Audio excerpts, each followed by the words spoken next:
experience. Pero ayun nga, parang ingiterang Scarlett ako, gano'n. Pakialamera, Kasama malita. trabaho si Kim. Yes, exactly. Pero hindi ko siya bet. Oh. Who are you? Parang gano'n ako. Yes, pero behind the scenes, siya ang nagtuturo sa akin Yes. sumayaw. Ano na, Ang buhay as gumiling-giling as Stella. Siya talaga yun. Ako po yung choreographer niya, Kim. Wow, Si you Yes. know that. Siya ang totoong Kim. Was it hard learning that choreography? Because we saw teasers of it. Medyo mahirap. Oo naman, mahirap siya. Lalo na pag may suot ka ng medyo daring talaga na super. Pero kumakapit na lang ako kay other Kim. Oo. Nung unang sinabi sa'yo yung sasayaw ka ng ganun, did you immediately say yes? Or sabi mo kay Direk, baka naman pwedeng habaan naman ng konti itong ano dito para hindi naman daring Si masyado. Direk yung kumuha no. Okay. Nagustuhan naman niya. Na-proud naman si Direk. So, ang gusto ko lang naman ay para sa singing, sa ikagaganda ng palabas. Nung scene na yun, di ba? Thanks, Kim. PJ, what's your role? Stunt double po ni Kim. Ay! Ako talaga sumasayaw pag ano, ganyan ka. Charot. Ganon! Ako po si Charlie. Okay. Close friend ni Stella, ni Kim. Tsaka ka-work ko silang dalawa din. Para ako yung mangmasal nila. Oh! Yun po. Oh, how was it working with Kim?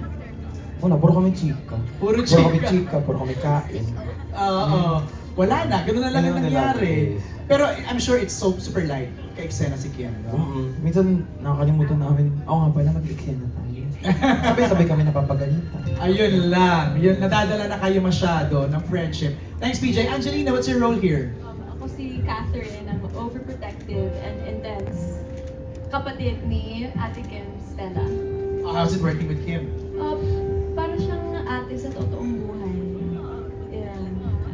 May tense moment ba? Parang, paano ko ba ito gagawin? Si Kim ang ka-eksena ko. May mga Oh, ganon. definitely. Pero she was very generous. She helped me a lot sa mga heavy scenes. That's good.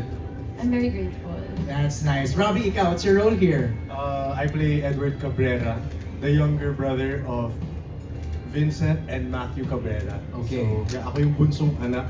And I feel like my story is one from innocence to bali tinatanggap na lang na yung buong mundo ng pamilya niya whether he likes it or not. Oh, that's tough. Oo, pero ang galing sumagot di ba? Sabi ni Kim, galing mo raw sumagot. So you work closely with Sam and Paolo? No, Rafael. More of Rafael Paolo, and Kira, Paolo. and Angelina. Tapos paminsan-minsan nagkakaroon din kami ng ibang eksena nila. PJ, Okay. Ate Kim. How's it working with Pao? It's really fun, and Kuya Pao got to give me a lot of wisdom, good tips. I was grateful na kasama ko si Kuya Pao sa first unang eksena ko talaga dahil he got to support me. I was really nervous, pero buti na lang ginabayan ako ni Kuya Pao, which I really appreciate. Ano doon feel, Pao? Guiding. Nakatanda na yung wisdom. Nakakatanda daw yung wisdom. Go, Pao. How does it feel na kahit paano nag-guide ka, nag-mentor ka ng young actor?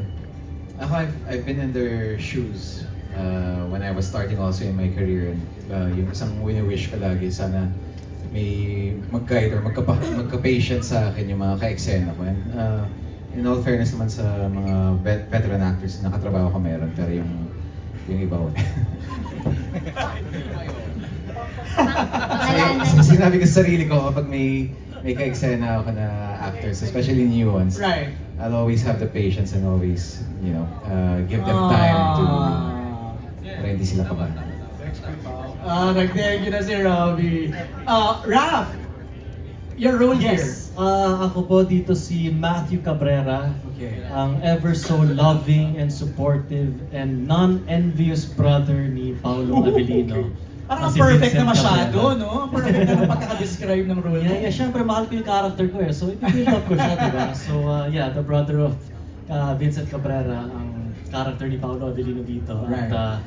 And very, very supportive brother. You're not necessarily new. I mean, you've been in the business for quite a long time. I'm pretty new. Yeah. Sira. So how's it working with Pao? I've worked with him before actually when he started out dito sa ABS-CBN and it was Ikaw ba yung describe niya na nag-guide sa kanya? I think so. And then, first soap or guesting mo yata sa 100 Days to Heaven. And already there, doon sa eksena na kasama ko siya, nasa boardroom meeting kami. At, Paolo Avellino comes there with his star quality. Lahat sa set talaga parang wow, so this is the new guy. So of course, ako up until now, I still have the respect and the starstruck quality kay Paolo. So it's an honor and a pleasure to be working with Paolo. Ang konting reaction pa na ano. Tribute pala, happy birthday! Happy birthday! Gcash ko is... Naalala ko yung eksena yun kasi sobrang intense rin yung eksena yun. But, you know, I'm very happy that we get to work with this cast. We've seen their performances on The Alibi Prime Cut and parang siguro isa sa mga tumatatak or isa sa tumatak sa akin yung performance ni Matthew Cabrera, Mighty Matthew. So, ayun, makes me realize I still have a lot to learn. Wow, grabe ang humble naman ni Pao. Super naman talaga to si Paolo. Super talaga, happy birthday, Paolo Abelino. Tao, ikaw naman, what's your role here? I play the role of George Cabrera. Baka dito Cabrera ako eh. sa Kaya prime kasi, napatingin sila sa'yo. Kaya pala nag-react, kaya pala may hindi nyo alam. You have to watch it dito. Okay. Kasi baka Cabrera ako dito. I don't know. Hindi natin alam sa editing ng ginawa namin dito. But, pero sa doon sa unang Nagka-moment of pinalabas. silence. Ay, no, parang di na nagtinginan lahat eh. Patingin siya. But I'm Paolo's confidant here. Isa ako sa tumulong sa dalawa kay Pao at kay Kim na ma-solve kung ano yung nangyaring, Right. for The Alibi, yung mismong The Alibi. So yeah, And how's it working with Kim and Pao? it's really nice. Gusto ko man sabihin na bago lang ako ngayon sa industriya, but Weh. I've worked with so many with most of the love teams here in ABS-CBN, and I must say it's the first time that I worked with Kim Pao, and iba yung magic nila sa set. They balance each other, and they,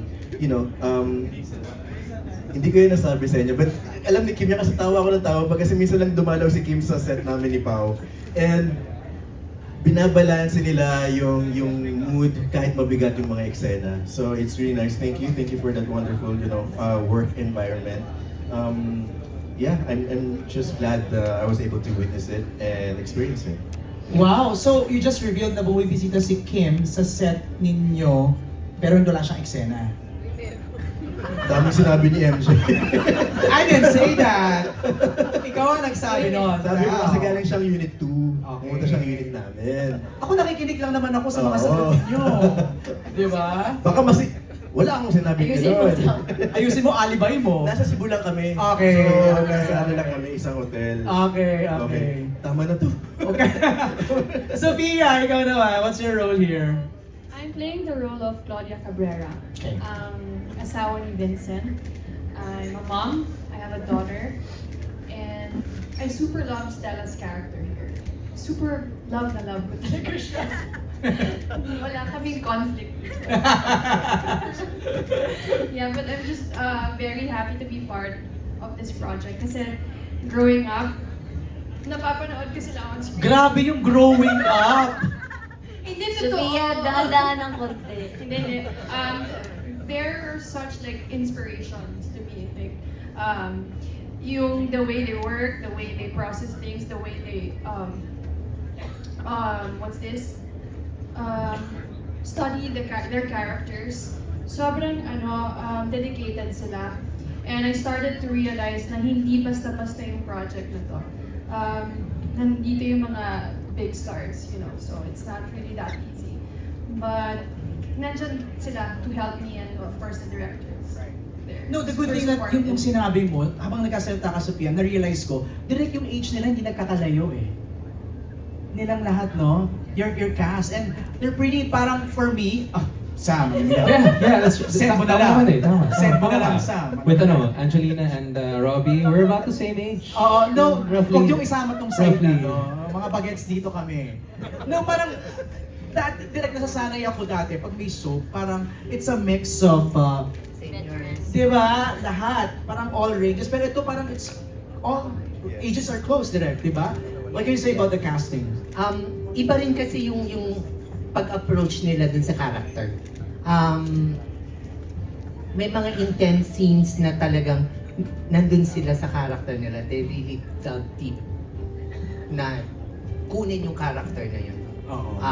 At nakukuha naman nila talaga. Galing. May mga approaches sila yung pag sobrang intense. Paolo was quiet from morning, ganyan. Kasi pinaghahandaan yung ano.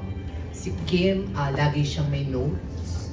May notepad siya para alam niya yung continuity ng characters niya. Really? So yun yung magaling, parang alam niya kung saan pupunta. Okay. Ay, direct hindi mo na ako iyak dito.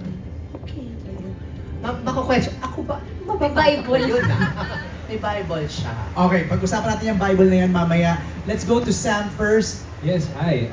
Your role? I play the role of Walter Cunanan. Na pakabait din na na empleyado ng Cabrera Group of Companies. Kahit medyo traumatic yung childhood niya, he's very smart, he's very cunning. He naging protege ni Arthur, played by, of course, si Sir John. Right. Yes, he's very smart, cunning, patient, and revengeful. Oh. Yes. Medyo nahihilig ka na sa mga ganyang characters, yung mga dark characters. Hindi sa mahilig, pero Nababagay sa'yo? Ba't ka natawa, Sophia? It's just a character. gusto mo sabihin sa akin, ha? Kaya nga. Ano? Bakit? No, I mean, si Derek Roel, he also said na parang yung mga gray or contributing characters, mas nagsashine ka. Right. And this is a great character. There's a reason why, yung lahat ng ginawa niya, there's a reason why, of course. Right. And yeah, it was a challenging role, but it was a fun, challenging role. And medyo, yun, gray, darker character. Nice, Yeah. nice. Okay, nabanggit na ni Direct Jojo yung Bible ni Kim and then the way Paolo prepares for the scene. Your roles sa series na to and talk about yung sinabi ni Direct Jojo how you prepare. Paolo, we begin with you. You play the role of? I played the role of Vincent Cabrera, nakakatandang kapatid ni Edward Cabrera at mas batang kapatid ni Mighty Matthew Cabrera. So middle child? Yeah, middle child. Ako ang namamahala ng press company namin. So journalist ako dito, pero nasangkot ako sa mga maraming bagay at maraming sikreto. At yun, doon ko hinahanap yung katotohanan na lang. And the way you prepare for the scene, na mag Direct Jojo na parang pag may intense scene ng araw na yan, direct, no? Parang tahimik si Paolo.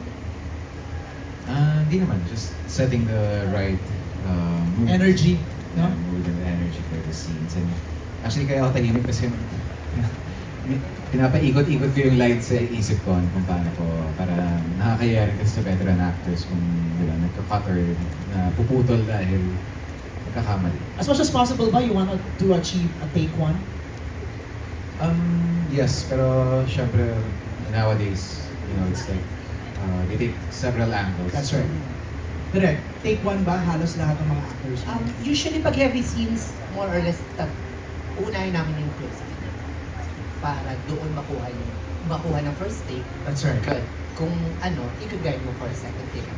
Pero ganun si Kim sa si Pao, they achieve it as much as possible. As much as possible lahat ng mga actors na anuhan ko, Nice. nabibigay nila ng first take. Nice. Kim, your role here. Ay, ako dito si Stella Morales, aka Alegria sa Gabi. So, isa ako... Sino namili ng name na Alegria? I think sila, mga writers na. Mga writers. It means joy. Yes. Give joy at night. Nag-give joy ka naman talaga. Yes, Oo. Alegria. Isa siyang star dancer sa isang bar. And meron din siyang mga problema na dinadala, but at the same time, siya ang alibay ni Vincent sa lahat ng mga pinagdadaanan nila sa kumpanya. Talk to us about the notepad. We have a notepad. Notebook. Notebook, okay. Notebook siya. Lagi ko siyang every project meron talaga akong notebook for my emotional continuity. Kasi Okay. minsan hindi ko nakokontrol yung emotions ko. Parang it's all the same. So para lagyan ko ng level 1 cry, level 4 happy, level 3 sadness, ganun Ay. lang. Level 10 explosive na yun. So super cry na with matching sigaw na. Nakita mo na yun, Pao? Yung notebook niya? What can you say sa ganong style ni Kim? Just to make sure na hindi niya nakakalimutan yung continuity niya. Ako, I think More local actors should practice it. Kanino ba natutunan yun? Wala, ako lang, sinusulat ko lang. Kasi nahiya na ako sa mga ka-eksena ko pag ulit-ulit. Right. So, ikaw as actor yourself, dapat alam mo din kung paano mo, saan mo ibibigay yung dapat. Para hindi ka lang nakadepende sa director or sa ibang artista. Dapat aware ka rin sa sarili mong performance. Galing! Actually, siya at saka si Jody Santa Maria nakita ako ng palagay. Talaga. And it's good, from a director's point of May view. guidance kasi. Oo. Pero minsan nagugulat ka ba na parang, ay, alam ni Kim yung ano?